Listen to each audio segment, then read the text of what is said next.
if we keep playing and fighting for each other, and no matter what happens, we just say, what's next? That's all we do. Somebody turn on some damn music!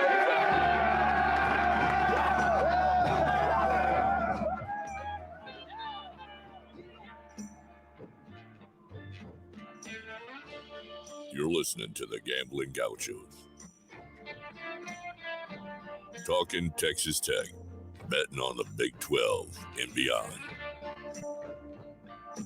We've got everything you need, money lines, memes, and matadors. Well, you want to quit, Ethan? That'll be the day. Now, here's Kyle Jacobson and Rob Bro, the Moneyline Matadors, the Casino Cowboys, the Parlay Picadors. You see, in this world, there's two kinds of people, my friend. Those with loaded guns, and those who dig.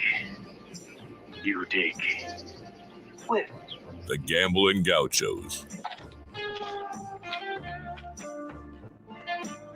Oh, and one more thing.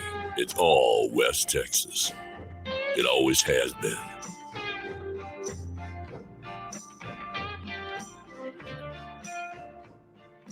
Welcome into the Gambling Gauchos. I am Rob Rowe. He's Kyle Jacobson, live from the Cardinal Sports Center studio. With an episode that I guess we thought we might do eventually, but certainly not in 2022, and certainly not at the conclusion of this season. Tough news all around. Now, it's not been confirmed, but we do want to get into Mike Leach and honor his life and legacy today. But first, before we kind of get into that, let's just clear the table and open the air for the rest of this episode. Kyle? Yeah, first off, want to just people might be listening to this at different times. So we're recording at about 8:30 p.m. on Monday night. And as of right now, the last update from Mississippi State football is that Mike Leach remains in critical condition at the University of Mississippi Medical Center in Jackson. His family is with him. They appreciate the love and support and requested privacy. They said at this release, which came out this morning, that was kind of all they had available regarding his condition, and that they will make no further comment at this time, and to keep an eye out for future updates. So people might have seen, other reports. Certainly there are, unfortunately, like trolls on Twitter trying to capitalize on the situation, I guess. Right. But I think you and I are kind of just waiting for something from Mississippi State, and we'll assume that his condition is unchanged until we hear otherwise from them. Before we get too far down into remembering and talking about Mike Leach, our sponsors, just a quick shout out here at the top of the show. Rajino Barbecue, Stay Trigged, Diversified Lenders, Cardinal Sports Center, of course, and BHW Law Firm, I guess, now that we're not doing the People's Post Games. We will get into those, though. So big shout out to our sponsors. And I guess this news broke Sunday evening, Sunday morning, Sunday evening. I'm driving home from Dallas. Went and saw the Cowboys win against the Texans. And it just kind of is unbelievable. We've heard about some health issues in the past month. He talked about pneumonia at the Egg Bowl press conference. But it just kind of all comes to a head quickly on Saturday, and you don't really even have time to prepare for it. Yeah, definitely. Just sounds like the nature of his condition was pretty sudden, and he's fairly young. I mean, he's an active guy, obviously, still coaching at a really high level. I think people maybe forget how young he was when his time concluded at Texas Tech. He was still in his 40s, I guess. And so he's only 61. But yeah, it definitely felt like it went from pneumonia and like he's still active and coaching just a few short weeks ago on Thanksgiving in the Egg Bowl to his current condition. And it's hard to kind of prepare for anything that moves that quickly of this nature. You know, I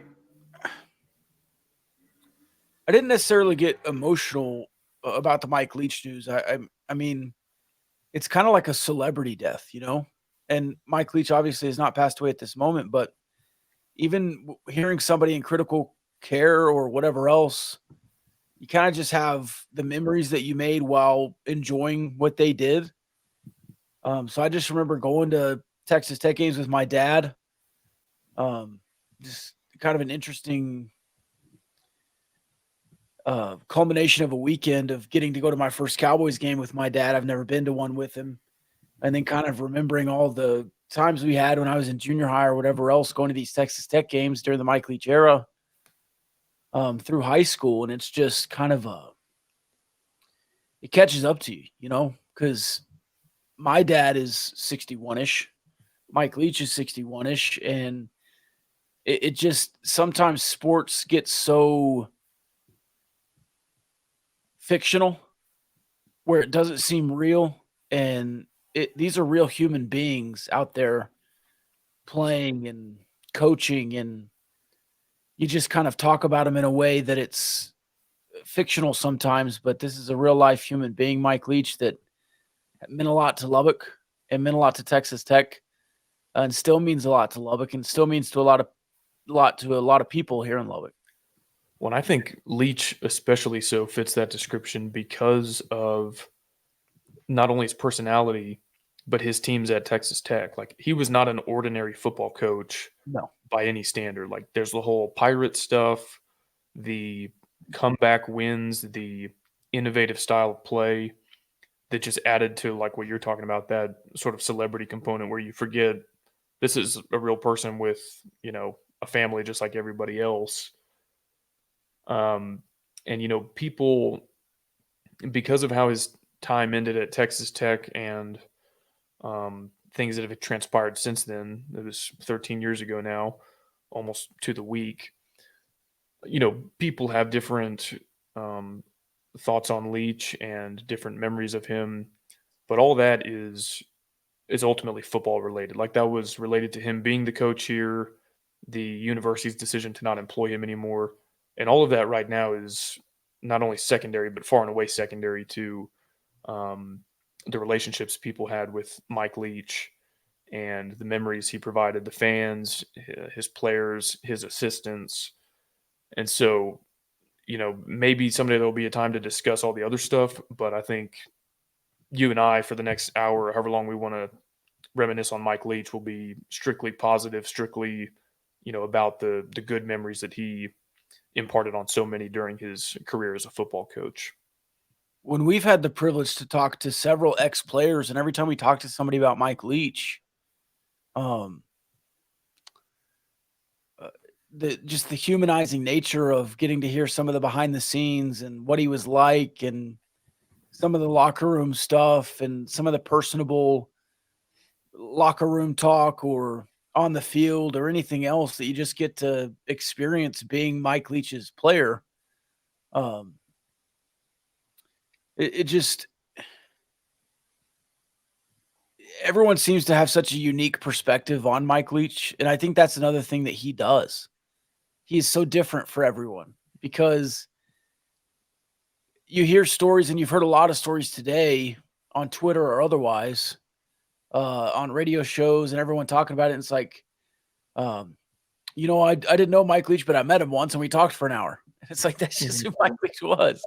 Did you see the story? My favorite story today was there was a gentleman driving through Tech campus and stopped and saw Mike Leach walking to the facility and said, "Hey, do you want to ride?" It was probably a 3-4 minute drive away from where they were. And he was like, "Yeah, I don't want to jog." So he gets in the car. The gentleman drops Mike Leach off at the facility, and they sit there and talk for an hour about how it's much better to raise your kids in an apartment complex. Yeah. Because there's a tennis court and a pool and all this stuff. Growing up or whatever else, he had kids in an apartment complex or something. And then years later, the reporter who tweeted this, I should have grabbed his name, it was saying that he interviewed Mike Leach, and Mike Leach told him the same exact story. And he said, yeah, you told my dad that 20 years ago or whatever. And it was just kind of a funny, Mike Leach is what he is and always was Mike Leach. And no matter if you met him in 1999 or 2009 or 2019, you were going to get Mike Leach and some of those Mike Leachisms. Yeah, no, I was thinking about his impact for like the different generations of Texas Tech fans because you and I are pretty close in age, and so you might have a similar thought on this as I do. But I very, very, very vaguely remember the Spike Dykes era, and in fact, all I remember really was being confused. Being born and raised in Austin, when I heard Ricky Williams, I envisioned the Texas Longhorns Heisman Trophy winning quarterback. But I'm watching a game between Texas and Texas Tech. I must be 5 or 6 years old. Yeah. And they're talking about Ricky Williams, and they keep showing Texas Tech, and I was like, what is this? Like, he doesn't play for Texas Tech. And as I got older, Not that small. do what? He's not that small. Yeah. Ricky As I Williams. got older and kind of like looked into some of the history of Texas Tech, I of course discovered who our Ricky Williams was. And so that would have been the tail end of the Spike Dykes era, and I wasn't old enough to know who the head coach's name was at that time. So my very earliest memories of watching Texas Tech was when Cliff Kingsbury was quarterback, and by then it was Mike Leach, it was Air Raid, and there's this kind of phenomenon when you're a kid and when you're like 8 years old, 12 years old, and the world is a certain way, you sort of assume it's been that way for a long time. And so it's hard, even though he's been gone for 13 years from Texas Tech, because I was coming of age when he was here. To me, that's like still the identity that's associated with the program. Oh, And yeah. even though I know there was a history before that, and it's been multiple coaches, multiple years now since he left. There's something that sticks with you about the way things are when you're a kid, like the music that was popular, the people who were famous, and in this instance, as a diehard football fan, like Mike Leach is the head coach of Texas Tech. I also know there are fans a little bit younger than us that didn't get to college in time. Like Leach was already gone, and so maybe they remember it from when they were teenagers or younger, and like they've heard their older siblings or their parents talk about how good it was when Mike Leach was here. And so they've always been wanting a Texas Tech program to live up to kind of the stories that they've heard about Mike Leach. And then there's also an older generation of fan. I know several that were here in the 80s when things were pretty bad. Like the decade we just went through on the field, pretty comparable to how bad it was in the 80s.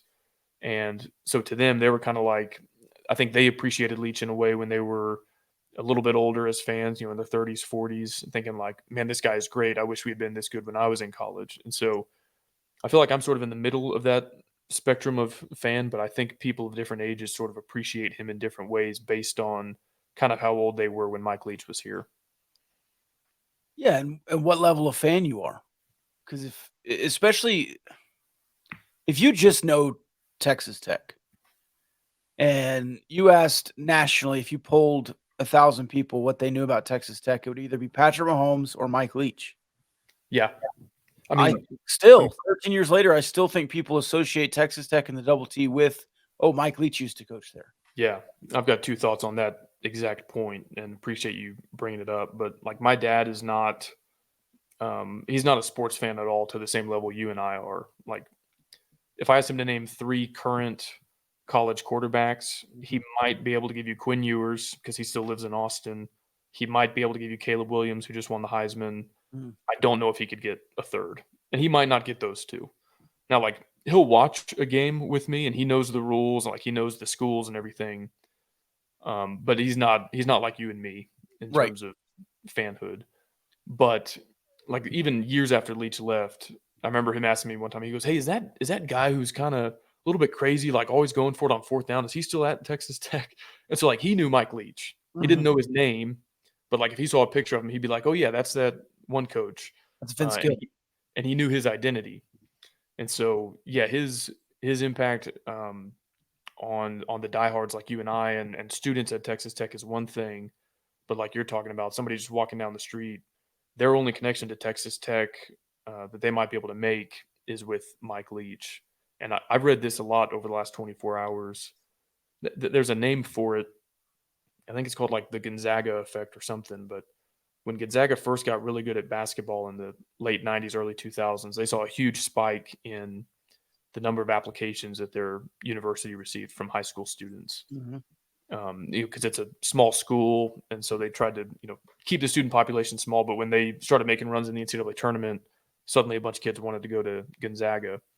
And I know for a fact there are people that have a Texas Tech class ring, a diploma from Texas Tech, that would not have become Red Raiders had they not seen a Mike Leach football team during their more formative years, I guess. And so that's a part that is really kind of hard to overstate, because during the period that Leach was here, there was this huge push to go from about 20,000 students to about 40,000 students.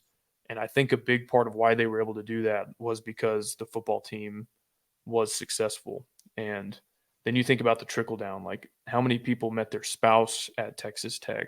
How many kids will grow up Red Raider fans because their parents met at Texas Tech? And it's not a stretch to say that like tens of thousands of people, if not more, don the double T in some form or fashion today and consider themselves Red Raiders. Yeah. In part because of Mike Leach's football teams here. One, even on a more micro level, that's macro for sure. But even looking into it, it's, how many coaches' lives were affected, how many players were affected. The coaching tree for Mike Leach is insane. Yeah. From top to bottom, there's so many head coaches that coached under Mike Leach, not only at Texas Tech, but at Washington State and now at Mississippi State. He was really good at identifying talent. And I think that was something that was always just undervalued for Mike Leach. He had a real eye for choosing staff members and always seemed to enjoy them being elevated and going off and enjoying success. And Dana Holgerson, Art Briles obviously was hired out of the high school ranks to Texas Tech, and Seth Luttrell was a Leach guy. Sonny Dykes was on the Leach staff after he spent some time elsewhere. Yeah, and a lot of on there, and a lot of former players as well. I think Graham Harrell, Eric Morris, Joel Falani, Lincoln Riley, Darcel McBath. Eric Ward is in the high school ranks coaching still. Well, he was after.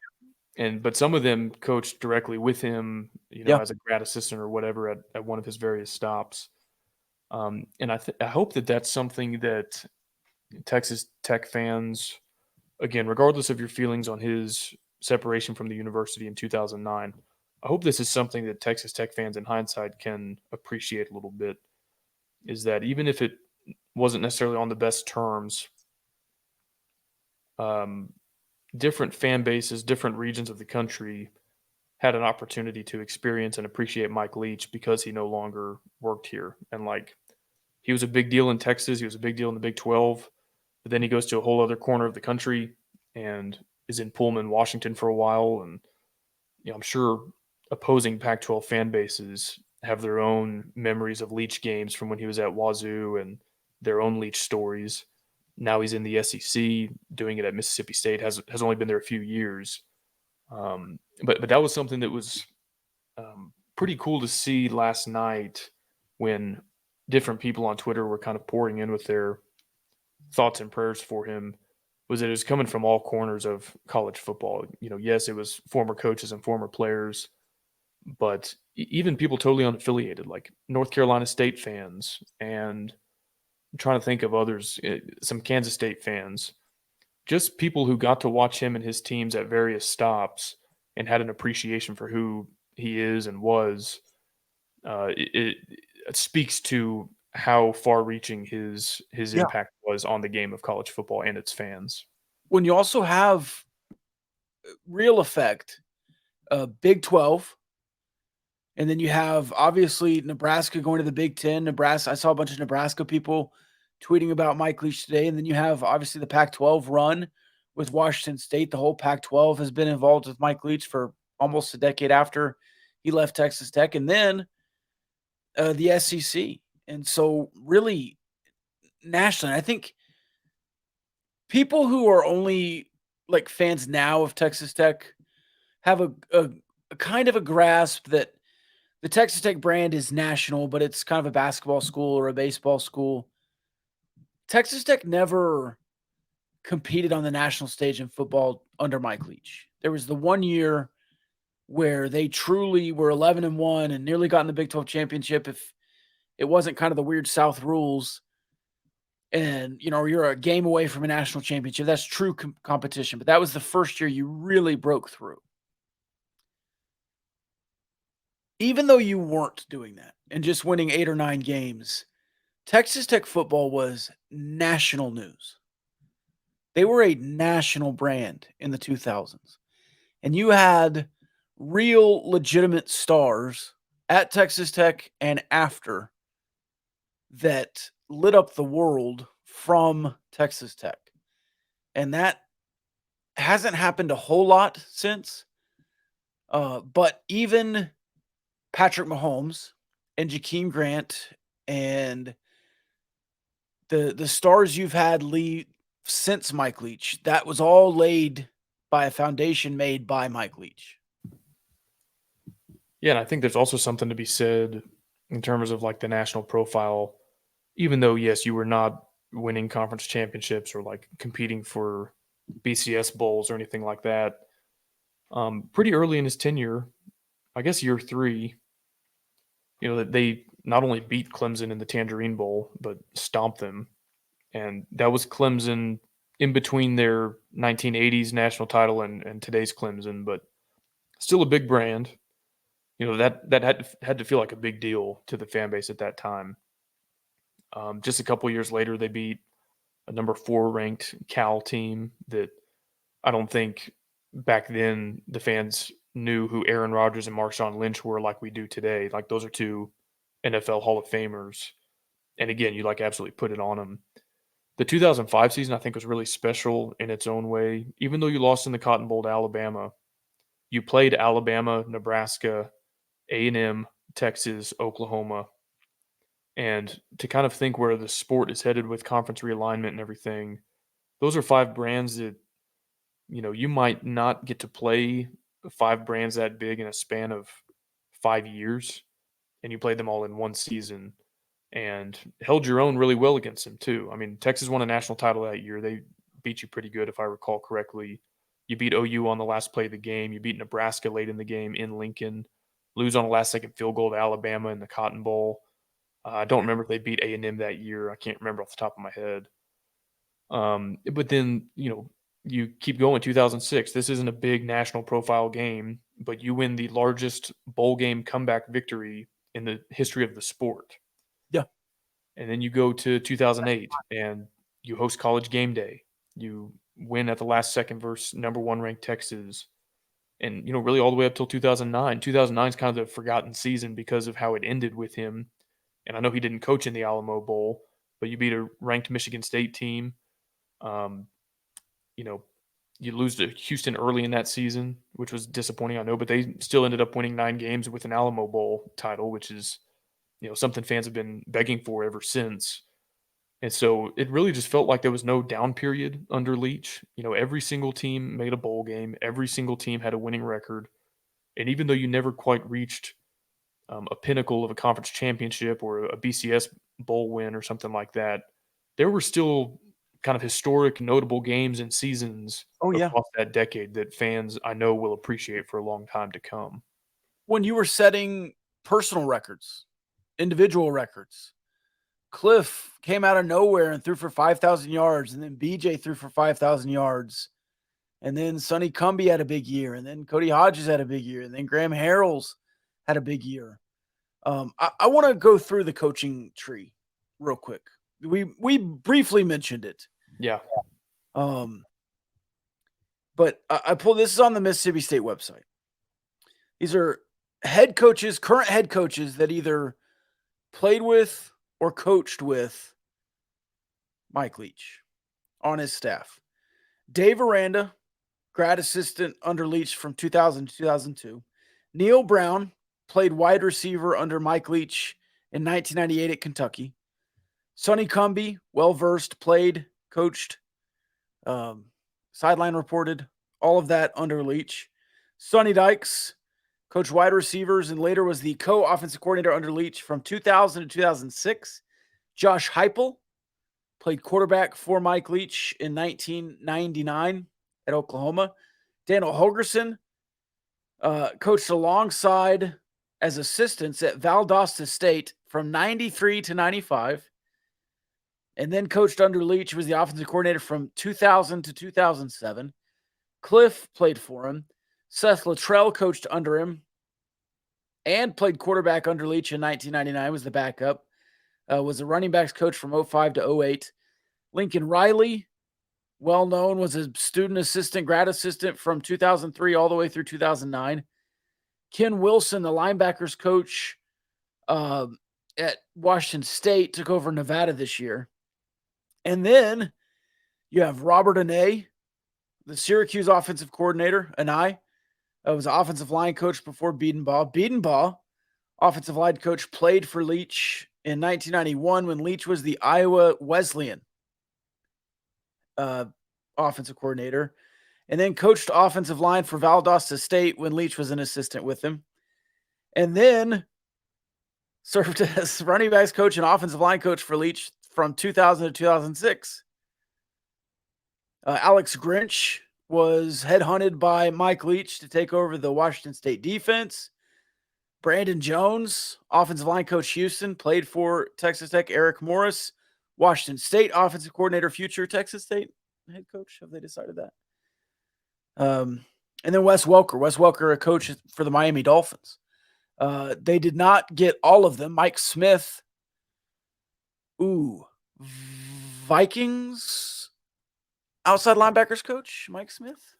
Not currently, I don't think. If so, I totally missed that. He may not be back. Well, he was at Green Bay, and then I think he was at Minnesota for a year or two. I think he had stints with the Jets and the Chiefs as well. Yeah. Anyways, NFL coach Mike Smith, and I'm sure there are a lot more of guys who've come through. The high school ranks are full of guys that played for Mike Leach.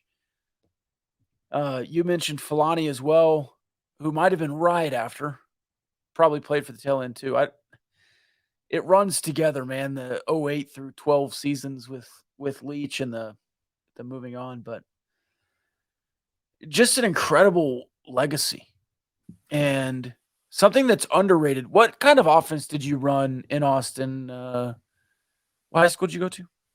I went to Westwood High School, and before I answer that, there's also going to be some guy 10 years from now who we found out is the current equipment manager or analyst or grad assistant at Mississippi State, who's going to have the same conversation with all those guys you're talking about. He's going to be like a position coach or coordinator at a Power 5, NFL, whatever.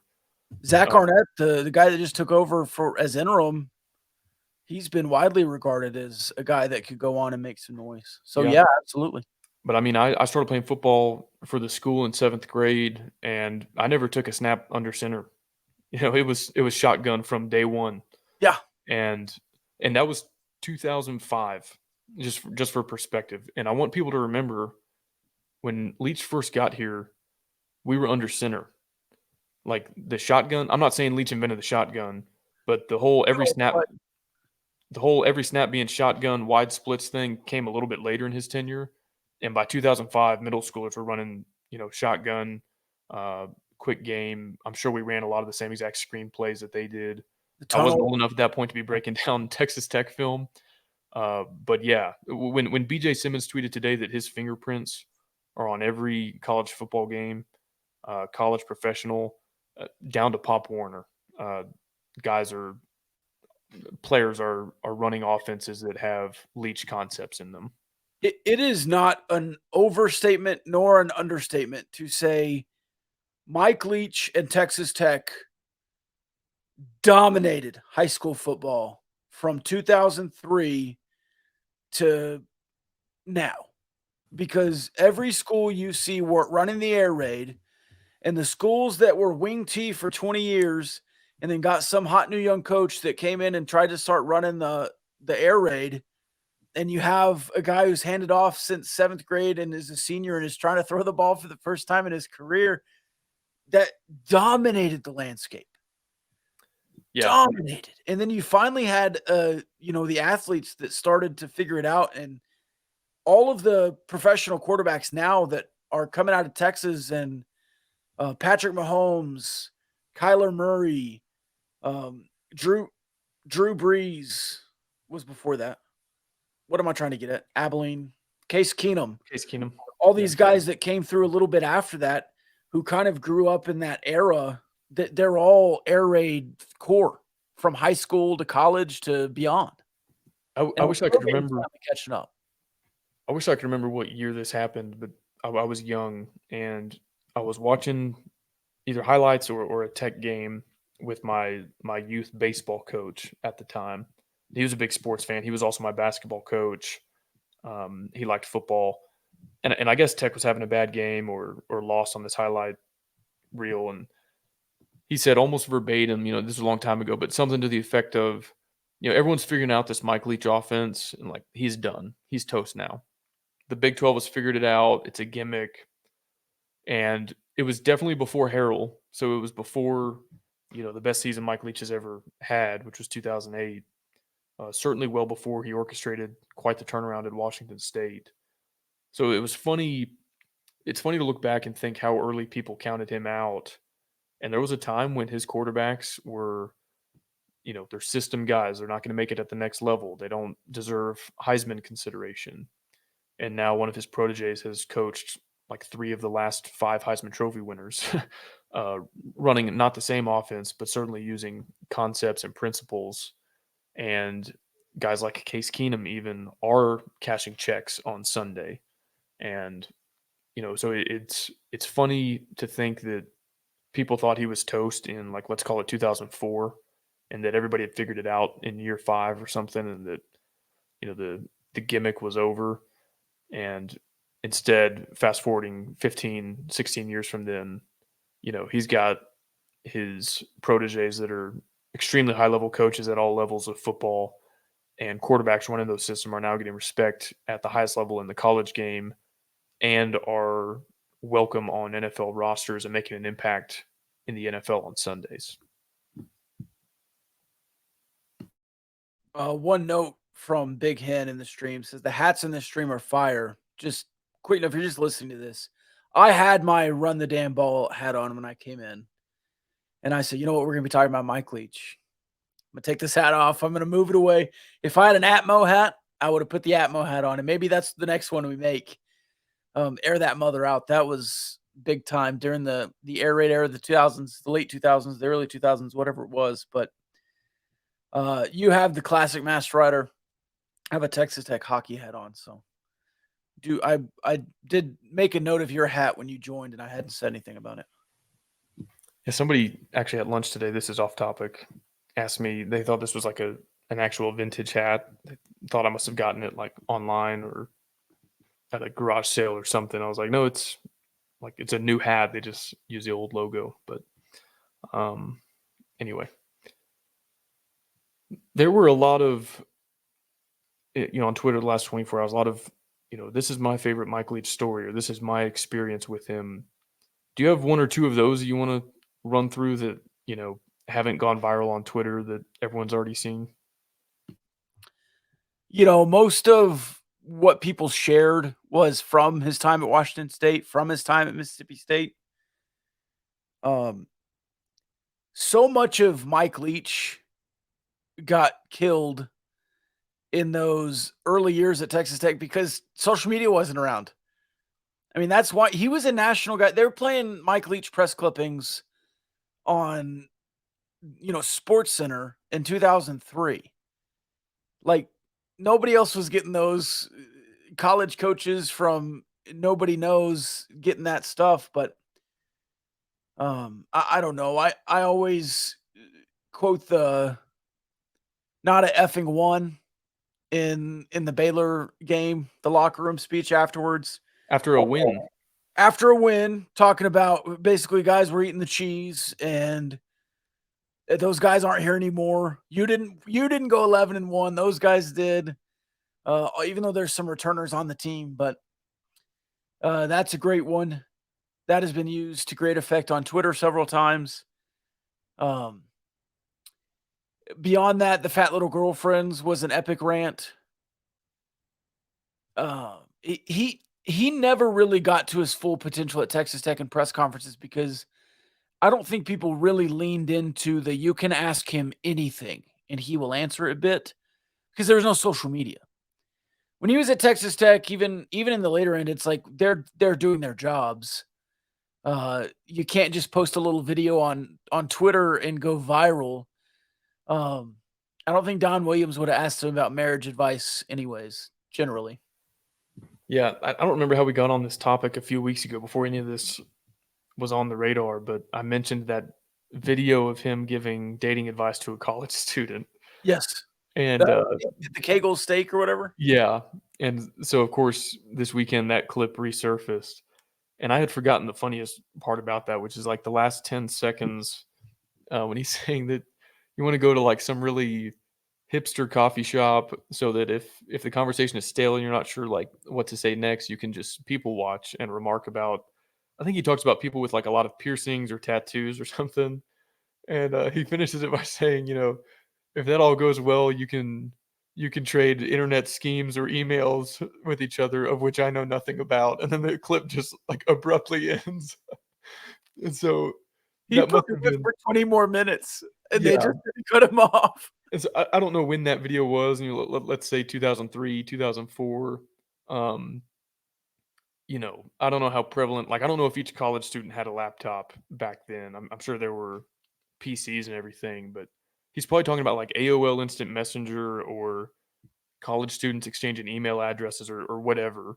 But just the way he said that you can exchange internet schemes of which I know nothing about and like he wasn't trying to be funny. He's just answering the question. Calling it an internet scheme, I think, proves that he knew nothing about it. Right. That to me, that video is like quintessential Leach at his best. What I think of when people are like, oh yeah, Leach is so quirky, he'll say the darndest things. Like that clip is what I will always think of.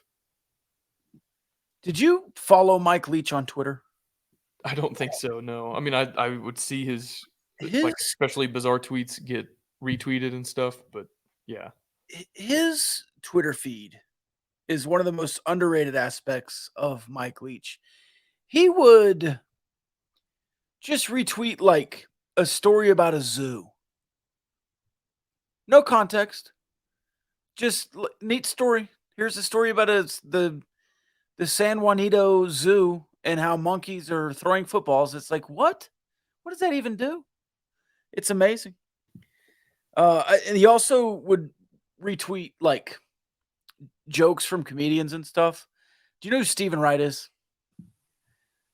Stephen Wright's a really dry comedian who just did one-liners. Yeah. Okay. He'd be like, there's another Walker, right? That's him. There's another person in the elevator today. Was just staring in front to the wall, and I looked over and said, "Your granddad teach you this too?" Anyways, Stephen Wright says he just retweets Stephen Wright. Everywhere is a walking distance if you have the time.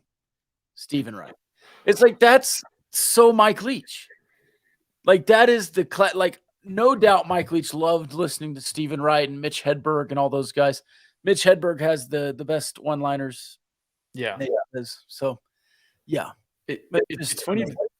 It's funny to think about Leach's personality in that respect, in contrast with his first quarterback at Texas Tech, Cliff Kingsbury, who is probably the antithesis of Mike Leach in terms of like style, public image, because they're both obviously X's and O's savants of the game.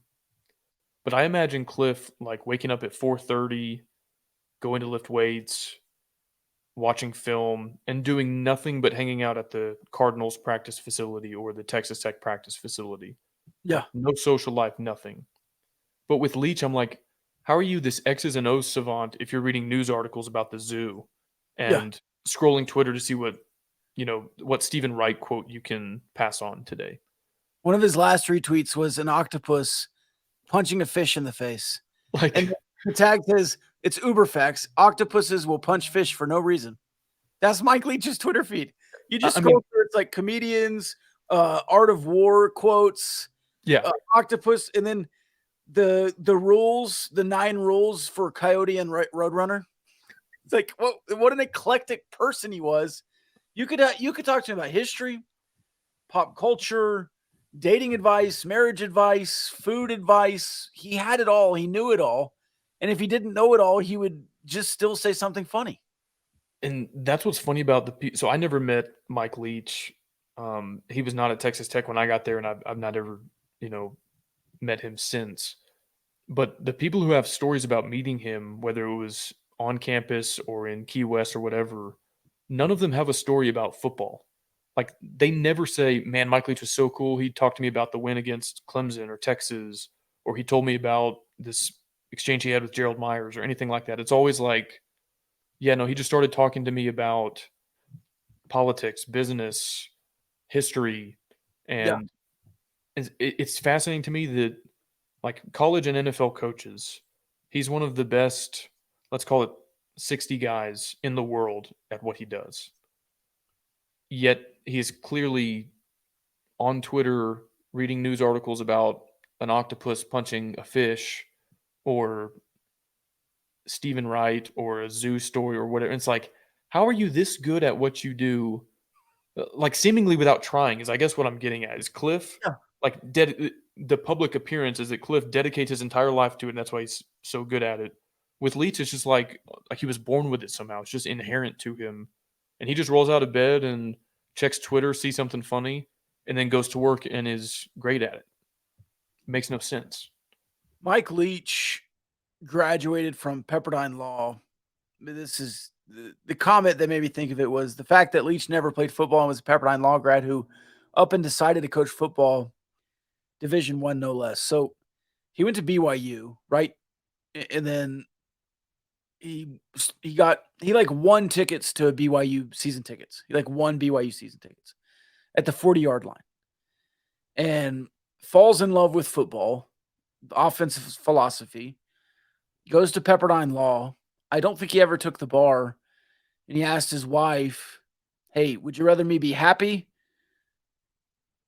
or come home with a lot of money and be miserable? And she said, we'll be happy. And so he went off and basically did both. He got to be happy doing something he learned to love. And then eventually, after I think his first job said he paid $3,000 a week. And then you move on. A year, I think. The week would have been really nice. $3,000 a year to be like an intern somewhere. And then he parlays that into being one of the most popular and well-paid coaches in all of college football. One of my favorite stories about Leach is actually before he ever got to Texas Tech. I think it was the year before. He's the offensive coordinator at Oklahoma, and in the Red River Shootout, I'm sure he got this from Art of War, which you referenced. He is well read in Sun Tzu's The Art of War. Loved it. But he leaves a fake playbook, or like a fake game script, on the Texas sideline, and some intern or GA at Texas probably thinks he just struck gold, and he's like, hey, I know exactly what 6 plays they're going to run coming out of the gate here, and I bet you anything, as soon as they went in from warm-ups to the locker room, the entire Texas defensive staff is scrambling like, okay, here's what they're going to run, play 1, play 2 if they, play 3 if they do this, and like showing them the formation, don't bite on the play action, and Leach, in his brilliance, schemes up basically the exact opposite. And so let's say that play number 1 is like a reverse to the wide receiver. So Texas thinks, okay, the reverse is coming. We have everybody going the way of the reverse, and what Leach actually calls is a fake reverse. And so, they gash him. And then the next play is like a slant route, a one-read slant route where they're going to throw the slant every time. So the corner's going to jump the slant route, and then Leach calls a sluggo, and they torch him. I'm just making those up. But the first drive of the game, they just march right down the field. And Texas, I'm sure their heads are spinning like, what is happening? Because they think they've got them dead to rights on this drive script. And stories like that, like, is it cheating? No. Is it a little bit shady? Maybe. But also, like, is it kind of shady for Texas if they do discover the other team's game script to try to scheme against it? Yeah. And so, there's some give and take there. But that Leach story is just like, okay, this is magnificent. Like, there's no other coach that is thinking this way and doing this. Two pretty good stories have been commented here. First, this is from Big Hen. My mom used to feed a bunch of Tech players at our house once a month from like 2005 to 2012. She always made a brisket with all the sides. One day we met Mike Leach and my mom explained who she was. And he just says, yeah, I've heard about your brisket. Where the hell is my invite? Oh. Another one from Chef. I think it was Lincoln Riley that told a story one time of Coach Leach answering a phone call, talking to someone for an hour, losing connection, calling them back and talking for another 30 minutes. Then when asked who it was, Leach said it was a wrong number. I think that's the perfect encapsulation of Mike Leach and who he was, talking to a wrong number for an hour and a half and having to call them back to do it. Yeah.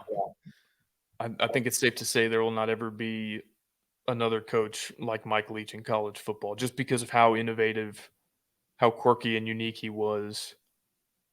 And again, I don't want to talk too much about like the departure and the battle between Leach and Texas Tech officials since then. But I've talked to you about this on this podcast that, some of his comments rubbed me the wrong way, made me not so much a fan of him after he left Texas Tech. But at the same time, I've also told you on this podcast, the game last year offered kind of, to me, like a sense of closure. And for him to coach against one of his former quarterbacks, that they ran the system together at Texas Tech that kind of gave Leach and Texas Tech this identity, to me was kind of cool. And before that Liberty Bowl game, I didn't want to play them. And I think I said as much on here, just like, I don't want to rehash this all again 12 years later and hear about, Leach was done wrong here or the school was done wrong there. And like, I don't want to talk about Adam James and all this stuff. And there was a lot of that banter before the game, but and sure, as a Texas Tech fan, it helps that Tech won the game. But to me, a new page was turned after that game. And while we certainly wouldn't ever wish him to be in this condition, I hope that if there are any other fans that maybe didn't get closure or still rubbed the wrong way from the departure or things since the departure, again, like I said at the outset, that is all kind of secondary to the person and the good memories. And so I hope that if anybody else is struggling to kind of think of Leach in a positive light or think of that era in a positive light, that this can maybe make them think in a way bigger than football and maybe let some of that stuff go and focus on because throughout the decade that he was here, there was certainly a lot of positives. You're muted, buddy. I was just stuttering anyways. And I think the last year was not storybook, but kind of a great closure to a lot of chapters of Mike Leach's career. Even down to the small details. Obviously the big details, him winning his last Egg Bowl, him, coaching a final season, doing what he loves, making comments on NIL just days before, talking about how great it is for the university and how great it is for Mississippi State, recruiting. But going back to the coaching search for Joey McGuire and how there was a lot of rumblings that Mike Leach might come back and all of that. And you kind of put that to bed by going and getting Joey McGuire, and then you get to play him in the bowl game. And as you said, Sonny Cumbie, the student, the mentor, the coach, whatever it is, and you have that closure. But also, Eric Morris going to Washington State, being the offensive coordinator, leading them back kind of from some rough years post Mike Leach. it was just all kind of a great final year, and it is not final yet. A former player reminded us today that Mike Leach loved the quote, the tales of my death have been greatly exaggerated, from Mark Twain. Bill Snyder greatly exaggerated the tales of Mike Leach's death a couple hours ago, but if it is the ending, you have had a lot of closure for Mike Leach, for his brotherhood and the coaching staffs that he's been a part of, for the players he's affected. And I wish it would have gone differently, but what a hell of a life he lived. Yeah, I think that's really just the best way to say it. I think everybody wishes it had gone differently, and quite frankly, better. That was a nasty divorce between him and the school. And again, I'm not going to get into assigning blame or whatever. But yeah, that's an unfortunate part of passing away, is I think both the departed and friends and family of the departed have to deal with a sense of wonder about things said, things left unsaid, things done, things left undone. And I would hope that everybody kind of directly involved with that situation at this juncture would be able to step back and just say, whoever's fault it was, wherever we want to assign the blame, we wish it had gone better. And then that's where I think Texas Tech has an opportunity through this. Like I said, for the fans who maybe weren't able to turn the page yet, I think this is an opportunity for maybe anybody who still held a grudge against Mike Leach for something that he said or did since leaving, that they can find a different perspective.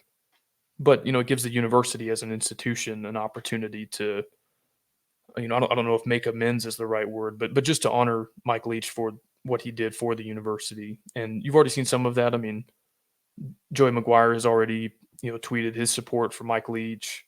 The Texas Tech football account has, tweeted "Swing Your Sword." They put that graphic on the Jumbotron at the Jones. And so I think there'll be a very well-earned discussion to be had about how the university can honor him, if he does in fact pass away from this. And I've seen different suggestions. I think you either retweeted one or mentioned one on Twitter today for like the bowl game. But beyond that, I think there's other discussions to be had. I don't know when the right time for that is, but I hope that process and that action of choosing to honor Mike Leach in some way will, further bring closure, hopefully, to both sides. Two things on that. One I just thought of, one was the one you're talking about on Twitter today. I retweeted some other guy that was talking about it, but on the show this morning, cue selfish plug, I was talking about it's Ole Miss. Okay, Lane Kiffin, Mike Leach have their own Egg Bowl drama, rivalry, whatever. Ole Miss, Mississippi State, kindred spirits. And then obviously the connection with Texas Tech. I think 100% Ole Miss and Texas Tech should do something in the bowl game. Whether that's a Jolly Rogers pirate flag on the back of a helmet, just a little one. Whether it's a patch, whether it's ML, whatever you want to do. I really do think that's a good idea. As far as Texas Tech doing something, you're doing a south end zone renovation. And I have long since held the belief that there should be a Hall of Fame type walkthrough in that south end zone walkway behind the scoreboard. I thought you could have done it at the club level when it was there, or just like bronze busts outside on that back wall when you walk through the practice facility and the south end zone. Well, all that's going to be connected, and you're going to have a viable walkway to do something.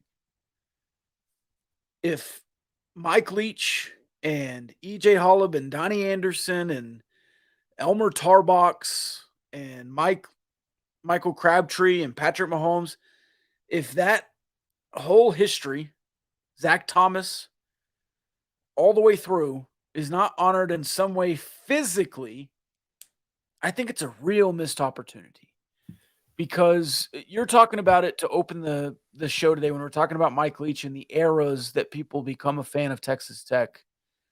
I think there's a real opportunity to teach history and to remind people at the game, little kids, grown adults, to remind them, new people coming in, whoever it is, that there are eras and there is representation. And Mike Leach is one of the best to ever do it. And he was here for a decade.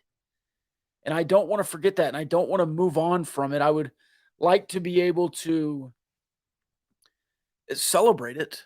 And I wish they had come to terms at some point in the last decade. But if it takes a posthumous Hall of Fame section, then so be it. And I think that would be well received. Yeah, and I think just to clarify, at the time of this recording, the official reports are that Mike Leach is still alive and fighting, and so we of course wish him the best, and we'll continue joining in thought and prayer for that. But if he does pass away from this condition, there have been big names in Texas Tech in recent history that have passed away, and they were honored like throughout the season following. Corky Oglesby, I think, had a helmet decal. Tommy McVeigh, I think, had a helmet decal after he passed. And so, if this is the end for Mike Leach, I think that something like that would be appropriate for the 2023 season. But beyond that, I do think, he's the winningest coach in program history. And there have been some good ones that didn't stay as long as Leach did.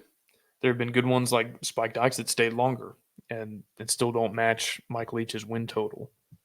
And so it's a big deal for any program's winningest coach to pass away.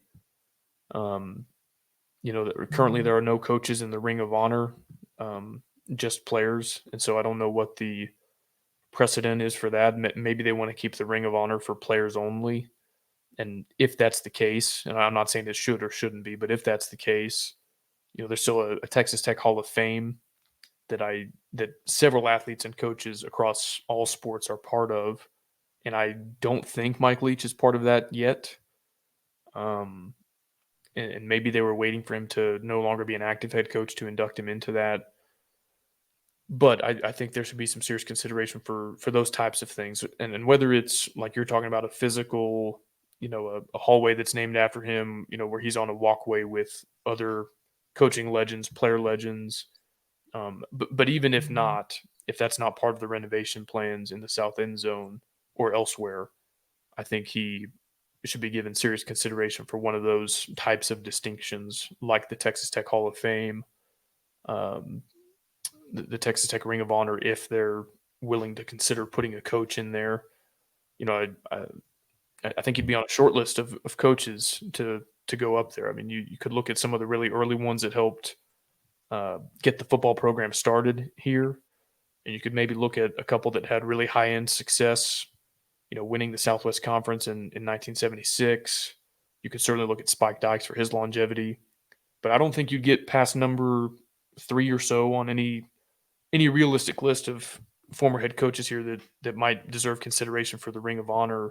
Absolutely. Before you get to Mike Leach's name. So I hope there's something more. I hope there's some, besides just like a helmet decal next season, I hope there's something kind of permanent that is considered as well.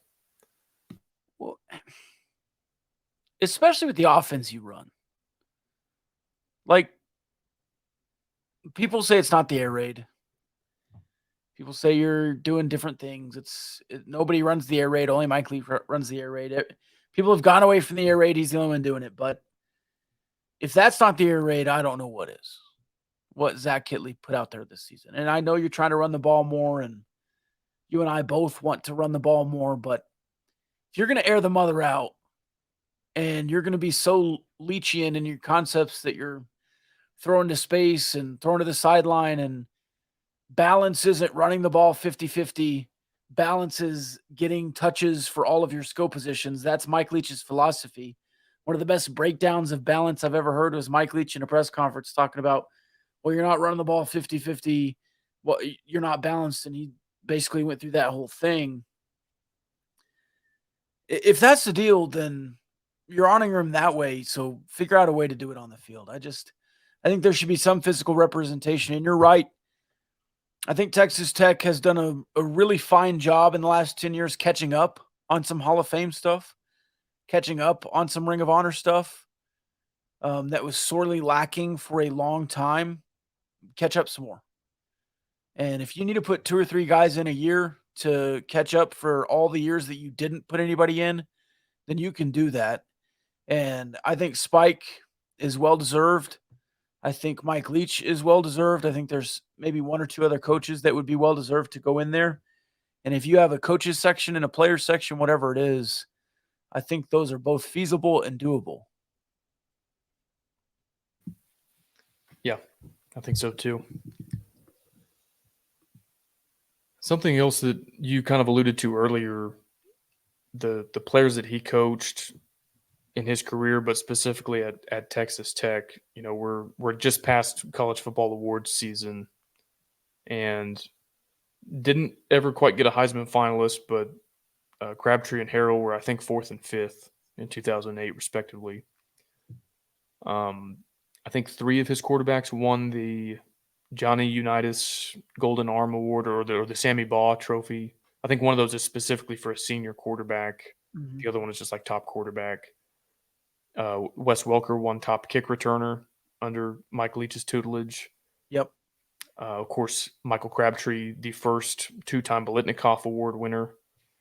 And even, again, we're talking air raid and quarterbacks and receivers. Torian Henderson gets his name into the NCAA record book in kind of a unique way. I think, I don't want to butcher this, I'd have to look it up, but I think among NCAA running backs, he has the most catches in NCAA history, and he also has the Texas Tech school record for most touchdowns from scrimmage, whether that's carrying the ball or receptions. I think he's also the rushing touchdown leader. Because he was so dynamic, and yeah, he was a running back, but he caught, hundreds of passes while he was here. I think he has I think he's the leading receiver all time in terms of catches. I think he has more than 300. Jakeem Grant broke some records, but I do think that Torian Henderson is the catch leader. Fact check me on that. But anyway, all that to say, if I could do it easily, I would. It's kind of a chore to scroll through the Texas Tech record book. Yeah, I'll look it up while I'm finishing this thought. But either way, my only point really is that, since Leach, there's kind of really only been one true standout player. Well, no, that's not true. Mahomes gets all the attention, but like Jason Morrow was a unanimous first-team All-American, broke some NCAA records for a tight end. There have certainly been other guys. I'm not trying to diminish everybody who's not Mahomes. But that stretch under Mike Leach, you had guys winning awards for like the best player at their position in the entire country and setting school records, NCAA records for their position. And I don't think that should go lost because, with head coaches, a lot of times you look at the win-loss record and rightfully so. However, there's also this component of, he's leading 85 or 100 young men every year, and those faces change over time. But he was clearly a good coach at various positions and or could surround himself with the right assistants who could get the most out of guys. And Graham Harrell, Michael Crabtree were incredibly highly recruited dudes.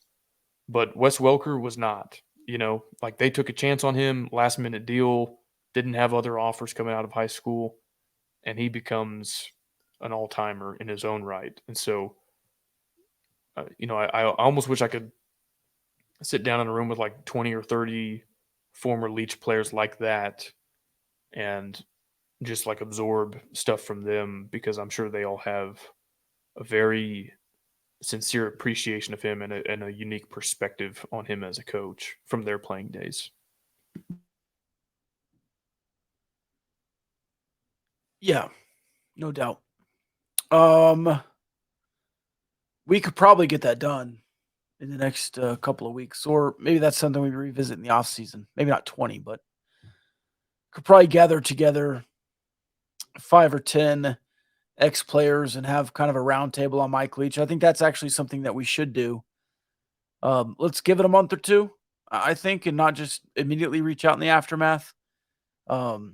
Obviously, if Mike Leach bounces back and comes back bigger and better than ever, if the tales of his death were greatly exaggerated, I think that would be an awesome, awesome story. And I'm still glad we went through this. Mike Leach deserves and has earned respect from the world over, not just in the football world, but as a human being and as a man, for what he's accomplished and how he's gone about his business and his personal life. And I hope he does rebound. If he doesn't, I'm proud to have watched and been a Red Raider during his tenure and have been proud of the players that left.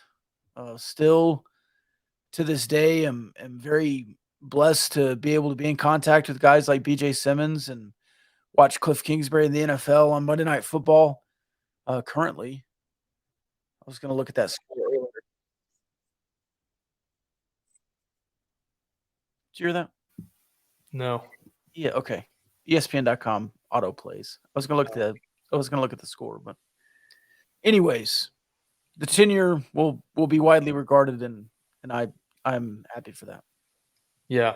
I don't want to end on a sad note, but I do want to put something in perspective for fans of this university. Spike Dykes coached for 13 years before Mike Leach, and then Mike Leach 10 years after that. So for 23 consecutive years, nearly a quarter century, one of the two of them was head coach. But besides those two gentlemen, I would say the two most iconic names in Texas Tech football history that preceded Spike Dykes are probably Gabe Rivera and E.J. Holub. Although Adonai Anderson, Zach Thomas type might have something to say about that. But we lost Spike Dykes, I think, in April of 2017. And if Mike Leach does pass away from this current bout that he's experiencing, we'll have lost two coaches within about a 5-year span who collectively coached here for 23 years. And I think in between both of them, we lost Gabe Rivera and E.J. Holub. And so the last 5 years in that respect have been tough, saying goodbye to a lot of legends from different eras. And, we talk about all these memories that people have of Mike Leach and how different generations of fan might appreciate him. You go back to Spike Dykes, E.J. Holub, Gabe Rivera, that encompasses nearly every living fan today. So that would just kind of make it an extra bit of a gut punch to this fan base, just to kind of lose that much history, that much achievement, people that embody your university so much for so many decades collectively between them. To lose all of them in a stretch of about 5 years would just be incredibly tragic. And like I said, just kind of adds to the gut punch of this whole deal that we're already kind of looking at. Way to bring down the room, Kyle. Do you have any final thoughts? Do you have another funny quote you want to add? Oh, I'm sure I could think of some.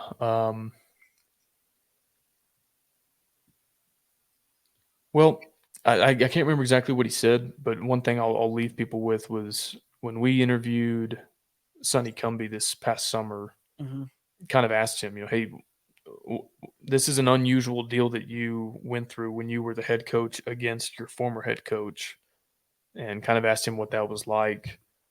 And I don't want to put words in his mouth or mischaracterize his position, but I think he took that task very seriously, and you could tell the amount of respect he had for Mike Leach lining up across the field from him. And I think that one anecdote sort of probably embodies how a lot of his former players and people that are in his coaching tree, which we've covered extensively, feel about him. And so I think Sonny Cumbie's answer to that question probably speaks volumes about how all the different players, coaches, assistants, fans who've interacted with Mike Leach over the last, I don't know, nearly 30 years that he's been coaching, maybe more than that, how they feel about him. And so I think nobody better to sum it up than Sonny Cumbie. And I'm appreciative that we were able to kind of glean that insight from him this summer. We could close it on the F you, Yeah. F me, F everybody. I think, well, we got to throw in an F Baylor in there because that was in there too. F Baylor. Yeah. F you, F me, F everybody. Not a effing one. That's Yeah. one of my favorite lines. Who will be more iconic than Mike Leach? Not a effing one. Yeah. Nobody. So Never going to be another one. I know we just kind of added some levity at the end, but I need to say one more thing. You and I are aware of something else that happened today. This is Monday, December 12th. Okay.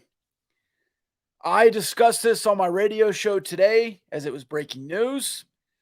I will discuss this on my professional radio show for the rest of the week, I'm sure. Kyle and I don't want to speak for you, Kyle, but you can interject if you wish. Will not be discussing that situation on this podcast. We try to be positive here. If we see things we want to be negative on, we will speak on that. But this is not sports. It's outside of sports. We don't wish ill on anyone. And there's nothing that Kyle and I, after the fact, can add to this situation that is going to be positive at all. So we know what happened. We will be moving on from it. There you go.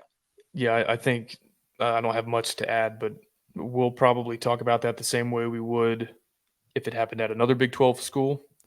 And if it was a different Big 12 coach, if and when there's a transition there or whatever. But right now in the immediate aftermath, again, this goes back to I guess you and I have a reputation, whether I think it's well earned or not, of being trash talkers on Twitter, whatever. Like, that's all about a game. And we'll make stupid memes about the outcome of a game. We'll make fun of Ryan Ells, yeah. We'll make fun of TCU's athletic director for not selling us tickets. We'll have fun with Lane Kiffin. But that is all about a game. And again, with the Mike Leach stuff and with this stuff, talking about real life. And so, yeah, I don't know why people are tagging us in stuff to try to drag us into the conversation. I mean, there's nothing to say at this point other than obviously there's a very serious allegation that involves violence. And so we hope that anybody associated with that is healthy and safe moving forward. But it's just it's not something we're going to go on Twitter and joke about, trash talk about like we would a game or ticket sales or attendance or somebody's student section. Or an intern pushing a player on the field. Yeah, there's games and there's Twitter memes and jokes. And I guess some people take that really seriously. I know some people do, Tech fans and non-Tech fans. And then there's real life stuff that to me isn't that funny. And so, yeah, I think you summed it up well. Or there's a reason that wasn't mentioned on our Twitter feed. There's just not much to say. Until maybe there's a coaching change or whatever, and then we'll talk about it like we would any other Big 12 coaching vacancy. But yeah, that's not something we're going to go talk trash about on Twitter. And hey, earnestly and honestly, kudos to those players for going out and playing a game tonight. That is a tough situation. They beat Rice in overtime with Rodney Terry as the acting head coach. And I'm assuming Rodney Terry will be the acting head coach for the next few months. All right. I don't have anything else. You good? Yeah. Hey, if there are a ton of Mike Leach stories out there that have already gone viral.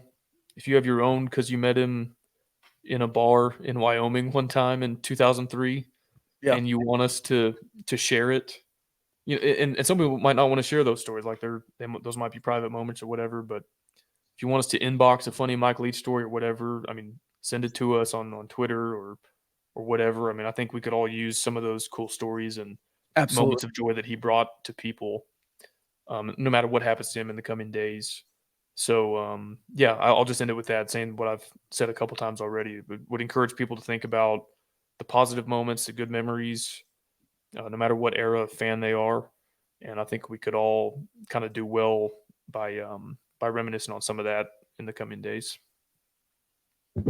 This sounds so disingenuous, but another thanks to our sponsors. We couldn't do this without them. Obviously, this is a tribute and a special episode for Mike Leach. Hoping he pulls through. Also, those social medias, if you want to follow along and send us your Mike Leach story or quote, you can find us at Gambling Gauchos on Twitter or Instagram. Send those over and we'll post them.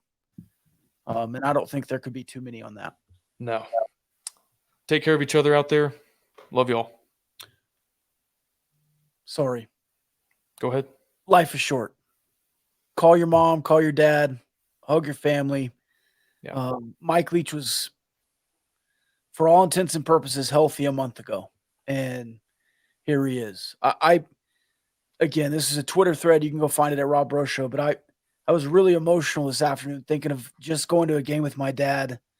And then somebody calling into the show today and saying they were emotional about Mike Leach and they didn't get it. I get it, man. I get being emotional about sports. You're connected to people. You're connected to memories. You're connected to thoughts and pain and joy that you've had in your life being a sports fan. Kyle, you and I had a great experience at a TCU game, punching each other and laughing it up and having a good time. And you create those bonds. And Kyle, we wouldn't be friends right now if it wasn't for sports. Yeah, that's right. And Mike Leach has, as you mentioned, brought together tens of thousands of people. And it's just a powerful thing. And life is, again, short. And I don't ever want to take it for granted. Sometimes I think about sports and I think about it as a job and as work and as a content production factory that I have to be day in and day out. But it really is more than that. And sports isn't my whole life, but it's a lot of it. And life is fragile. And I don't ever want to take that for granted. And Mike Leach didn't and never did. Yeah, I guess I'll add one more thing for my final thought, and that's consider burying the hatchet with somebody. Again, don't want to dwell on this, but it's no secret how things ended between Mike Leach and Texas Tech. A lot of people, myself included, argued about that for years. And now it seems really stupid that I ever engaged in that. And I'm sure other people feel the same way. Why is that important now in the grand scheme of things? So maybe that's my encouragement to people is there's a stupid hatchet you want to bury with somebody. Why not now? All right. Love y'all. Love y'all. Friends are telling them what they want to hear, which is how great you are. That wasn't the whole thing. Their fat little girlfriends are telling them what they want to hear, which is how great you are. All right. See y'all later.